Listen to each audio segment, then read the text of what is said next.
name's Angus Hay, and I've been involved with the internet in South Africa for quite a few years, but my current job is with Neotel. I'm employee number 2 at Neotel, and I've done quite a few things whilst I've been at Neotel. But I started out in the internet in South Africa in around about 1991, because that was the time when the internet was starting to happen in South Africa. I happened to be a postgraduate student at Wits University in electrical engineering, and that's really where the internet started to happen, I guess, in Joburg, was via Wits University, and particularly I was the ZACR who ended up having to connect our network, which was basically the network in the electrical engineering building, which had just been built then, the new engineering building on West Campus at Wits, to the world, to the internet. And so I got involved with the guys in UCT, with the guys in what was then University of Natal, and most importantly with the guys in Rhodes, where the connection to the world was happening. So yeah, I was the Wits guy involved in creating the original Uninet backbone, and that's really how we got connected to the world. But it was a much bigger thing than we realized. So the first thing was just the sheer scale of it. It didn't seem that big, and I guess in absolute terms it wasn't. So, you know, we really started out with just connectivity to the world via dial-up modems and so on, to do some email and a little bit of academic stuff that was happening. But there was no sense in which this was a big commercial enterprise. The internet was firstly very much an academic and research and scientific thing for us, and this was during the era of sanctions in South Africa, so actually we weren't able to connect to anything commercially. The only domain that existed was AC.za, because that was really what it was. It was an academic network, and we had permission to connect to the world as an academic network, but for the rest there was no possibility of anyone else in South Africa being connected commercially.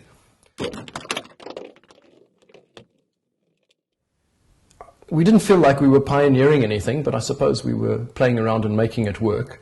And the most exciting thing was exactly that. It was the fact that we did get connectivity and everything was working. But the internet in those days wasn't what you think of as the internet today. So I think people looking at it from today's perspective would probably be surprised by the fact that the most important thing that just did not exist was the World Wide Web. So when you talk about the internet today, you talk about the World Wide Web. People tend to confuse the two. They think of websites as being the internet. We had a number of Unix servers that we worked on in the lab. So amongst other things, I was technically not supposed to be spending all my time messing around on the internet. I was supposed to be doing postgraduate research for my doctorate. And for my doctorate, I had a few Unix servers that had been set up to run various things which were much more important than the internet. But they became the nodes. They became the identifiable servers that connected to the world. And I remember on one of them, we downloaded something called Mosaic, which was a web browser. I'm not even sure it was called a web browser then. It was something that read HTML anyway. And I looked at this, and my immediate reaction to looking at HTML and you know, documents presented on a web browser was, no one's ever going to use this. You know, who would format something like that? That was the internet. I suppose we thought of it a little bit like slightly upgraded bulletin boards, if anybody remembers what those are. And the other big thing was you know, used to chat. There was IRC chat, and there were other things that we did that were communicating using the internet. But for the most part, that was about it. It was ways to make network A talk to network B. There was no sense in which there was this large cloud of information out there. It certainly wasn't something where we could, you know, like go to a web page, or there were no web pages. But there was no sense in that there was this vast repository of information. You could go and find sites, but of course if you found somewhere that you could get information, it was FTP. You were downloading files from a site. So, and often you'd kind of have to know what it was you were looking for exactly, either an IP address, or if you were lucky, a domain name that got you to the right place. But yes, the thing that was the internet when we started is not what the internet is today. Quite apart from the obvious, the bandwidths and all the other things that have changed. To be fair, I think it's complicated by a couple of things. So it's complicated by the fact that, as I said previously, we were in an environment where at that stage it was really only an academic network. And there were fairly strong barriers to it not being academic. And I think the other thing that constrained it is that we were in a fairly restrictive environment in terms of communications. To take a slightly obscure example, but it does make the point, is if you're familiar with Wits University, that's when the old Mill Park had been converted to West Campus at Wits University, and they're separated by the M1 highway.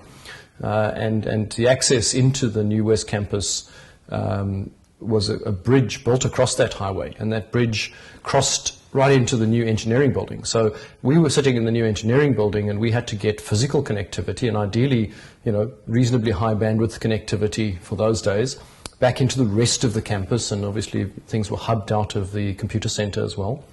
Crossing that highway, it was a public road. So there was all kinds of challenges just getting across that public highway, because legally that would have required telecom to cross that highway. Nowadays you wouldn't think twice. You just put a trench across and off you'd go. But I think, Mike Laurie is probably the better person to tell you about some of the huge challenges they had with other connectivity generally. But yes, it was, we did not have the best possible connectivity environment on which to do this. So yes, I think the user demand drove it, but there was a lot of pushing and shoving to get connectivity. The fact that we connected via roads to an obscure corner of the United States also says something about the nature of the environment we were in. I think if South Africa had been in a different situation, if we hadn't been under sanctions at the time and there hadn't been that environment, I think we would have had much more obvious, direct interaction and connectivity that didn't feel like we were going through back doors into the world. That said, I do have one other story which is probably worth telling, and Mark Elkins will probably not forgive me for this, but we were Wits, so we were wits.ac.za, and we were pretty legitimate, and we had IP addresses that were legitimately academic, but there was a fairly clear rule that said, don't let any non-academic IP addresses leak onto this network, because Randy Bush, who was at the other end of that link, was very carefully policing it to make quite sure that we were not reaching the understanding that this was a purely scientific and academic research network. And Mark Elkins worked for Olivetti in Braamfontein. So with great effort, and we managed to get a link between Wits and Olivetti in Braamfontein, and he was very keen to get this whole thing up and running. So we ran it up and we connected it onto our PC router. We thought we'd got it right, but we accidentally let some IP addresses leak out onto the world. And Randy pulled the plug out and disconnected South Africa. And it was like, oops, who did that? So we apologized and unplugged him, but that was an odd environment. But I think that was very much the spirit of how things were being done. Everybody was trying to get a connection in here and a cable in there and connect to things and make it happen. And I guess not very long after that is when things really exploded. So it's difficult to say that demand drove it in the first couple of years, because that really was the academic institutions, and there was a little bit of demand, but it's like most things. There were a couple of users who really were using a lot of it, but most people didn't know it existed. Many developed countries had a first wave where everybody got broadband, or much of the market got broadband because it came over the existing telephone lines. We didn't see that in South Africa because most people didn't have telephone lines. And I think now we're seeing that catch up. So, and I guess a lot of developing countries have the same issue. So there is a debate, is everything going to be mobile? Is everything going to be fixed? But I think there's no doubt that ultimately we need high bandwidth, deep reach, fixed connectivity, call it broadband, that gets everywhere. The philosophy we've always adopted as Neotel has been, let's get the fiber to as many places as possible, because the fiber is the future-proof technology that gets as much out there as possible. Once you have physical fiber, then there are a lot of things you can do on top of it. So getting broadband, once you have fiber everywhere, is not difficult. It's really hard if you don't have... Look, I'd already indicated that the second wave of broadband is now an organic process. It's happening, and I think the thing that's driving that most is the rapid growth of fiber. So everybody is now delivering fiber. Perhaps too many people are delivering fiber, but there's no doubt that we have to move from a traditional broadband network, and a large percentage of South African broadband is still on copper, and it's not going to cope with the bandwidth and performance that's needed. We have to move to fiber. So it's just a question of who's going to build and how fast and how ubiquitously, and are we going to get open access on the access networks? Are we going to get partnerships? Are we going to get growth that actually generates the fiber? And I think the regulatory environment there plays a big part. You know, we need to be able to deploy rapidly. Everybody has to get in there. But I think, as has been the case with most of communications in South Africa, is that competition is the defining factor. It's not good enough to say, well, you know, we're wasting money by duplicating networks. It's a nice idea, but the reality is that companies are going to spend money. And companies will spend money if there's an incentive to get customers, to grow the market. We know there's a huge demand for broadband. We're going to have to grow that broadband. It's just a question of, can we do it as rapidly as possible? And can we do it in an environment where there aren't artificial limitations in regulation or anything else that prevent us from doing that? So there's no doubt that growing fiber networks to businesses, to homes, that's got to be the big trend. I do think on the back of that, we are going to see the other trend I just mentioned now, which is the whole idea that increasingly the balance of power between who's providing the content and the services versus who's providing the piece of wire, that's going to become a very interesting dynamic. So yes, and back to your earlier point about where do you want to be in the stack? Well, it kind of depends. I think you can't park yourself somewhere in that stack. You have to see where the demand and the competitive environment is and what people want.